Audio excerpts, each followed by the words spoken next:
Today I'm going to tell you another amazing story. I'm going to tell you something about the Indus Aryans that you didn't expect to hear about. So, of course, all of you have heard about the great civilization that flourished on the banks of the Ganges.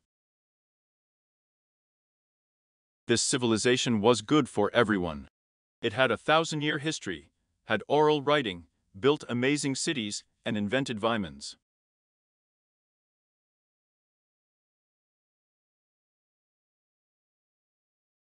In other words, it is clear from the stories of British scientists that the Ganges River Valley is just a magical country, which is inhabited by intelligent and highly spiritually advanced people.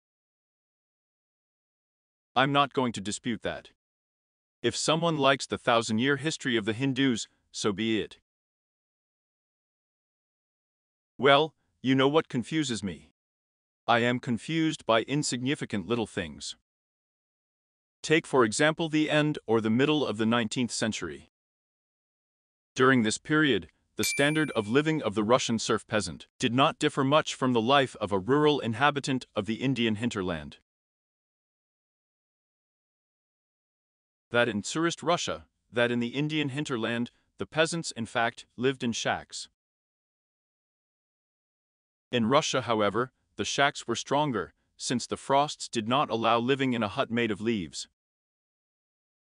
But in fact, in the middle of the 19th century, the life of peasants in India, in England, in Romania, in Russia, was grey, dreary and terrible.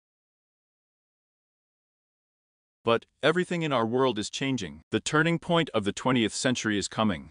The Bolsheviks came to power in Russia, and in 1920th year, they adopted the Golro Plan, that is, the electrification plan for the whole country.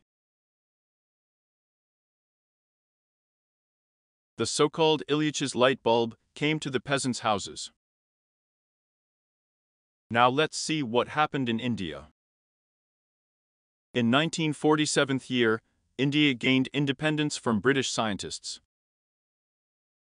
And it would seem that the people who have a 3,000-year history, high spirituality, and secret knowledge on the construction of vimanas should simply rise up and get ahead due to the hidden capabilities of their brain.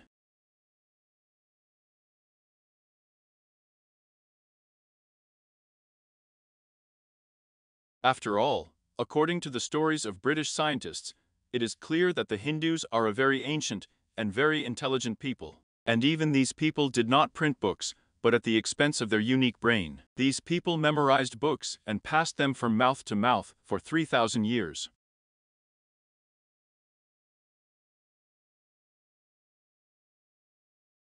So, in 1947 year, the Indian people gained independence.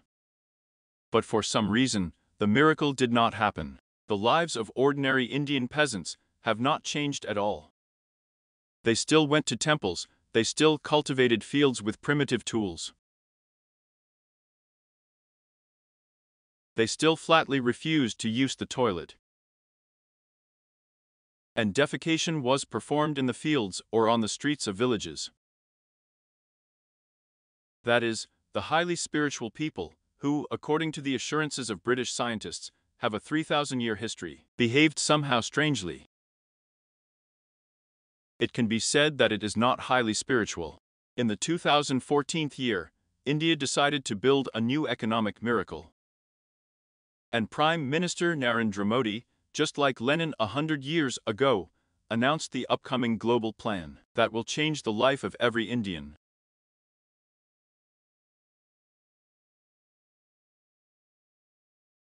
Lenin in 1920 announced a plan to electrify the whole country. At the render fashion, the Prime Minister of India in the 2014 announced a global plan for the construction of public toilets. It seems to be a necessary thing, but after all, there did not seem to be a 5,000-year history in Russia. But 100 years ago in Russia, peasants brought light into their homes. In India, where there is a 5,000-year history, for some reason in the 2014 year, The authorities call and train peasants to use village toilets.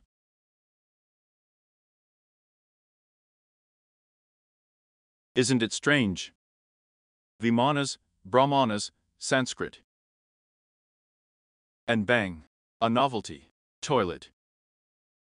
You know, this leads to interesting questions. And what kind of people live on the banks of the Ganges? Where did he come from? And in general, what is going on in the head of these people? Of course, no one will tell you where these people came from. But you can think about the mental abilities of this people. So, there is such an interesting section in modern science that studies and compares the brains of different peoples and different races. This direction was actively developed until 1941st year, then this direction was simply closed, declaring it pseudoscientific. It was announced to the whole world that it was unethical and unscientific to compare the brain volume of different races.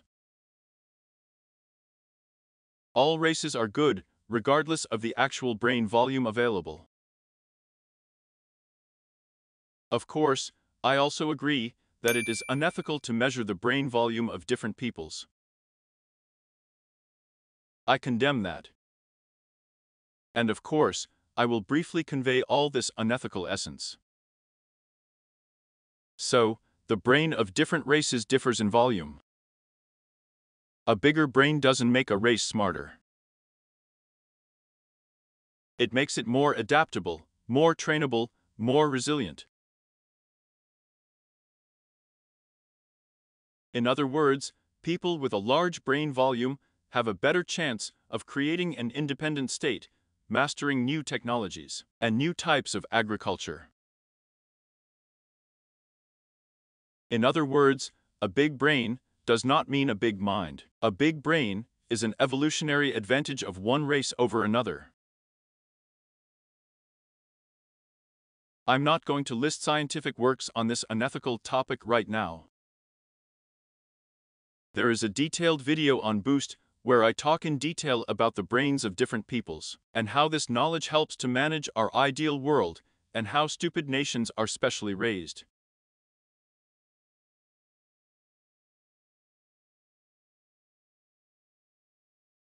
So, the brains of different races differ in size.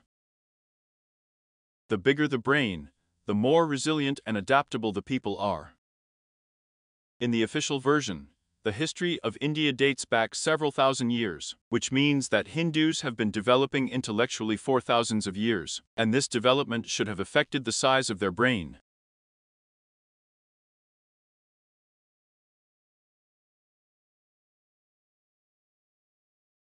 This is of course unethical, but numerous experiments and measurements show that the brain volume of an engineer is greater than the brain volume of an ordinary handyman.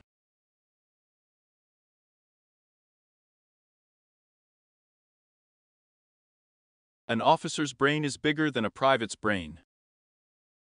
In other words, intellectual work mysteriously affects the size of the brain. And since the Hindus are an ancient nation, and also easily memorizing hundreds of books by heart, and not just memorizing, but transmitting these books orally for 3,000 years, does this mean that the Hindus' brain should be larger in volume than the brain of the narrow-minded and learned Englishman?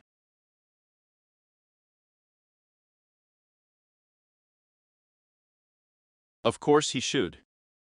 Now we look at the data provided by the Indians themselves. In the year 2019, a study was published in the Journal of Neuroscience of India, the result of the joint efforts of researchers Rakhav Mehta from the University of Graves in Canada.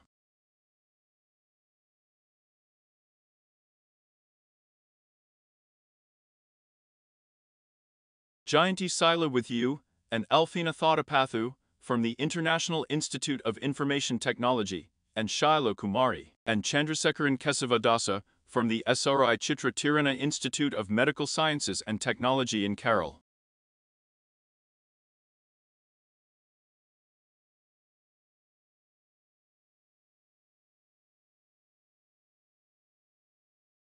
These researchers created an atlas of the Indian brain using magnetic resonance imaging.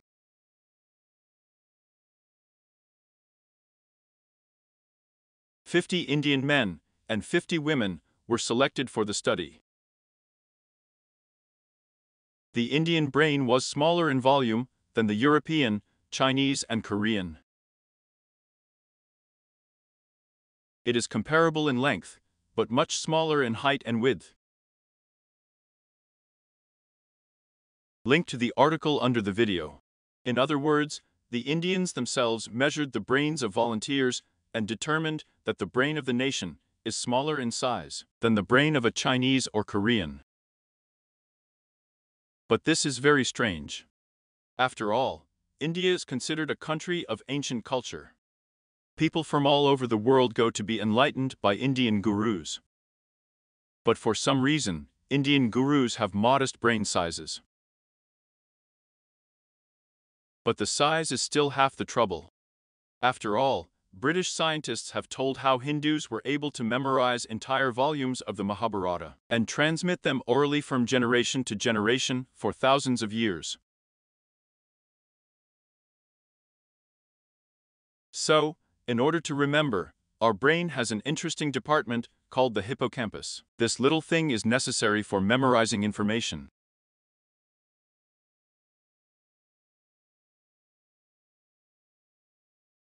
The hippocampus performs the function of short-term memory and is responsible for the subsequent translation of information into long-term memory. In other words, for a nation that has been memorizing huge texts for thousands of years, the hippocampus should be especially strongly developed.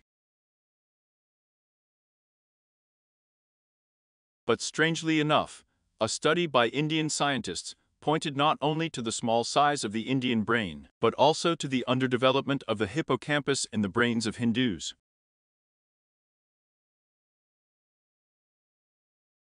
This organ differed in a smaller way compared to the hippocampus of other nations.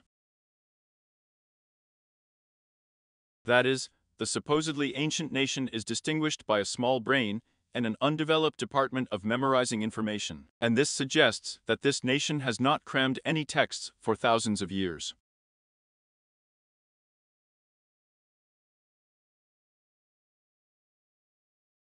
They themselves are not local, and they are specially supported in such a not very developed state.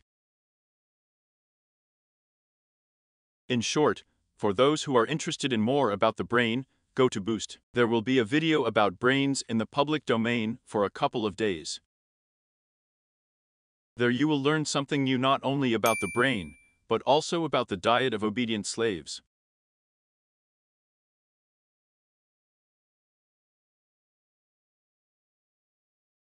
That's it. Watch my channel.